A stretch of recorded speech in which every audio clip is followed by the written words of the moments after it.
McDonald's Japan Happy Meal? Gone wrong!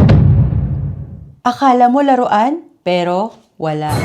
At ang dahilan, mga scalpers. Recently, may bagong limited edition na Happy Meal Pokemon cards sa McDonald's Japan. Cute collectibles na gustong-gusto ng mga bata at pati na rin ng mga adults. Pero bago pa mag-lunch break, ubos na agad. Bakit? Dahil binili ng maramihan ng scalpers para ibenta ng mas mahal online.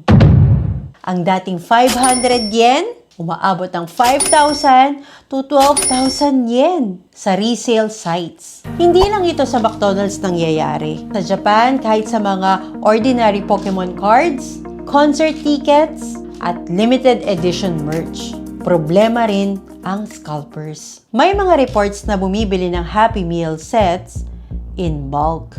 Kahit hindi kinakain ng pagkain para lang makuha ang Pokemon cards. Kaya maraming pamilya na kahit pumila pa ng maaga, wala pa rin mabibili. Ang malala, nagiging business na ito.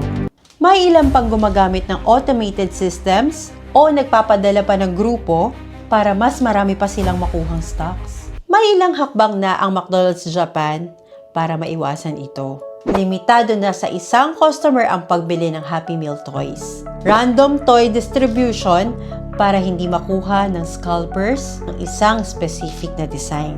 At mas maigpit na ang pagbili ng bulk orders. Kung tayo naman, we can also be mindful. Huwag bumili sa scalpers para hindi lumakas ang demand sa black market. Sabi nga nila, happiness is free unless you let greed put a price on it. At sa Japan, kahit na maliit na laruan, malaking epekto sa happiness ng isang bata. This is Ayumi J, sharing insights and stories.